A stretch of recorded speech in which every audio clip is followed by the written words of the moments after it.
দামি বানাইছেন। ওই যুবকটা ডাক দিয়া কয়, আমার দিলের মধ্যে আসলো আমি 99টা খুন করলাম, এখন মনে হয় ভালো হওয়া দরকার। যার কারণে আল্লাহর বান্দা একজন আবেদের কাছে যায়, যা বলে হুজুর 99টা খুন করলাম, আল্লাহর কাছে ক্ষমা চাওয়া দরকার। বলেন দেখি আমার মাওলা আমার 99টা খুনের কারণে ক্ষমা করবে কিনা। হুজুর ডাক দিয়া কয়, কি কয়টা খুন করছেন? বলে 99টা। 99টা খুন আপনি করছেন। যার কাছে গেছে সে আবেদ। আবেদ আর আলেমের পার্থক্য বুঝেন। আবেদ হলো যে ইবাদত করে, আর আলেম হলো যার ভিতর কোরআন হাদিসের জ্ঞান আছে।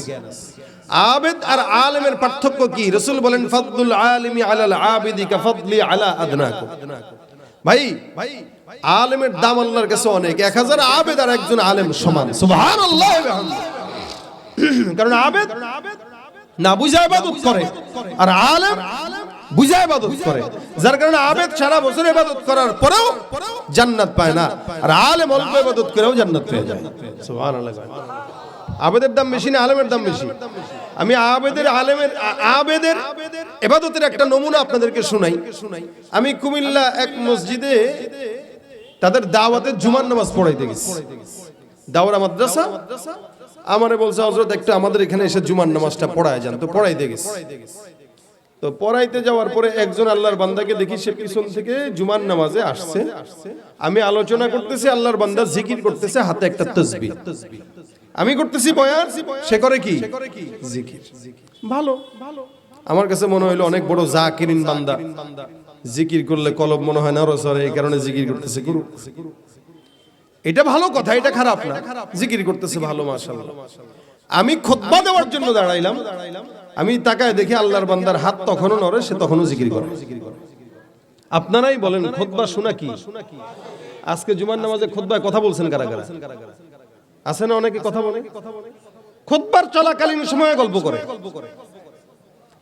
হাদিসে নিষেধ আসছে, কেউ যদি পাশে কথাও বলে তাকে বলা যাবে না তুই বন্ধ কর, এটাও বলা যাবে না। খুতবা যখন চলে তো আল্লাহর ফেরেশতারা পর্যন্ত খুতবা শোনার জন্য খাতা বন্ধ করে বসে যায়। অনেক বড় ফজিলত খুতবা শোনা। এই আল্লাহর বান্দায় খুতবা পড়তেছি তখনও সে জিকির করে।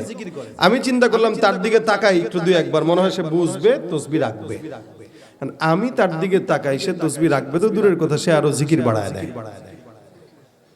আমি তো বললাম বিপদে কয় কি রে, এ তো তাকাইলে দেখি জিকিরের গতি আরো বাড়ে, তাহলে আর এর দিকে তাকানো যাবে না। এটা হলো আবেদের পার্থক্য।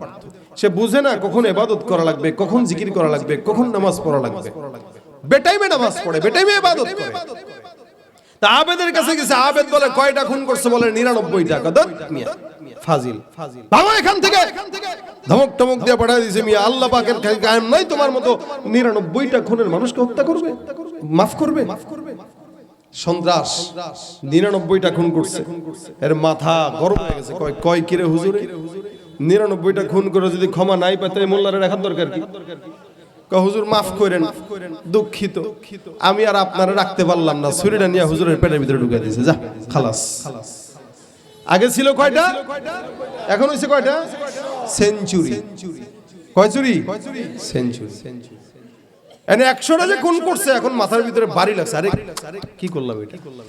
99টা খুন করছি, আল্লাহর 99টা নামের উসিলায় অন্তত আল্লাহর কাছে বলতে পারতাম, আল্লাহ মাফ করে দাও, মাফ করত। কিন্তু 100টা যে করলাম, এখন উপায় হবে কি? বান্দা পেরেশান। যার কারণে এখন চিন্তা করে কি করা যায়, কি করা যায়। চিন্তা করতে করতে করতে করতে হাঁটতে একটা জায়গায় যায়, দেখে একজন আলেম। আলেমের কাছে বলেন, হুজুর অন্যায় করেছি 99টা। তারপরে একজনের কাছে গেছি মাফ চাওয়ার জন্য, সে বলে মাফ নাকি পাবো না। আল্লাহ পাকের কাছে দোয়া করব, আল্লাহ পাক নাকি মাফ করবে না। যার কারণে মেজাজ গরম হয়ে গেল, তারাও হত্যা করলাম। এখন খুনের সংখ্যা দাঁড়াইছে 100টা। বলেন তো আসমানের মালিক আমার মতো গুনাহগারকে ক্ষমা করবে কিনা? আল্লাহর বান্দা বারবার বলতেছে, আল্লাহ পাক রব্বুল আলামিন আমাকে ক্ষমা করবে কিনা একটু বলেন তো। আলেম ডাক দিয়া বলে, কয়টা অন্যায় করছো? বলে 100টা। বলে তোমার অন্যায় 100টা, টেনশনের কারণ নাই, মাফ করে দিবেন, আল্লাহ মাফ করে দিবেন তোমারে। এই গুনাহগার ডাক দেয়া কয়, হুজুর আপনি কি ভয় পাইছেন? নিউজে একটারে মারছি, আপনারও মারবো? কয় না, এরকম কোনো ভয় নাই। তাহলে আমি 100টা খুন করছি বুঝে শুনে কেন আল্লাহ কি ক্ষমা করবে? কয় এই তোমার গুনাহ যদি হয় 100টা, আমার আল্লাহর দয়া তোমার গুনাহ যেখানে শেষ সেখান থেকে শুরু। জোরে জোরে সুবহানাল্লাহ। বান্দা ডাক দিয়া কয় আমার আল্লাহ পাক রব্বুল আলামিন আমাকে ক্ষমা করবে। এই আল্লাহর বান্দা কয় আলেম ডাক দিয়া কয় অবশ্যই ক্ষমা করবেন, জমিনের মধ্যে কোনো টেনশনের কারণ নাই। বান্দার ক্ষমা যেখানে, বান্দার গুনাহ যেখানে শেষ, মাওলার দয়া সেখানে শুরু। আল্লাহ পাক রব্বুল আলামিন প্রত্যেকটা বান্দাকে গুনাহ করার পরে ক্ষমা করার জন্য আল্লাহ পাক ঘোষণা করেছেন, যার কারণে দুনিয়ার কোনো মানুষের দরজা রাত 3টার দিকে খোলা থাকে না। আমার মাওলা পাকের দয়া আল্লাহর জন্য, বান্দার জন্য আল্লাহর দরজা সারা রাত সারা দিন খোলা থাকে, ঠিক কিনা? এই জন্য আমার আল্লাহ ডাক দিয়া বলেন আল্লাহু লা ইলাহা ইল্লা হুয়াল হাইয়ুল কাইয়্যুম লা তাখুযুহু সিনাতুন ওয়ালা নাওম। আল্লাহ এমন তন্দ্রাচ্ছন্ন হন না, ঘুম তো দূরের কথা। সুবহানাল্লাহ। এবার বান্দা কয় কি করা যায়? তাহলে হুজুর আমার মাশওয়ারা দেন।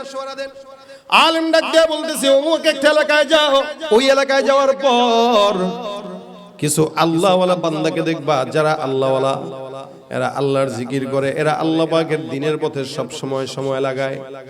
ওদের এই মজলিসে যাও আর ওখানে যে তওবা করো, তাদের সঙ্গে সময় লাগাও, ইবাদত করো, ইনশাআল্লাহ আল্লাহ তোমাকে ক্ষমা করে দিবেন। আমার আল্লাহ পাক রব্বুল আলামিনের ক্ষমা পাওয়ার জন্য এই বান্দা রওনা হয়, ওখানে চলে যায়।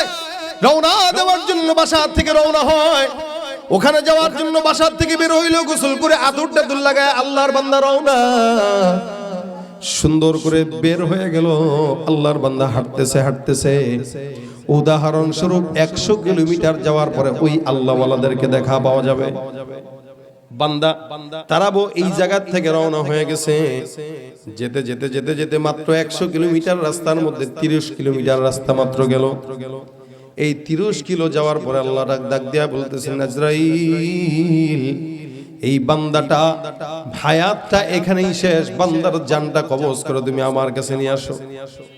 বান্দা তওবা করার জন্য রওনা হয়ে গেছে, কিন্তু হায়াত আর নাই। এই যুবক ভাই খুব মনোযোগ দিয়ে চিন্তা করেন।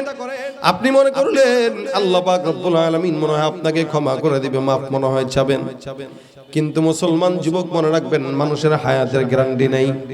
এখন বেঁচে আছেন, কিছুক্ষণ পরে বাসা পর্যন্ত যে ঘুমাবেন তার কোনো গ্যারান্টি আছে নাকি? জোরে গন্ধ আছে?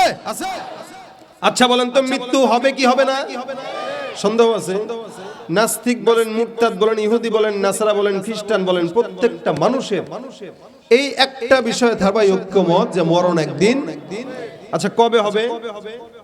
হ্যাঁ, কেউ জানে না। এটা আল্লাহর নবীও জানতেন না, জানতেননি।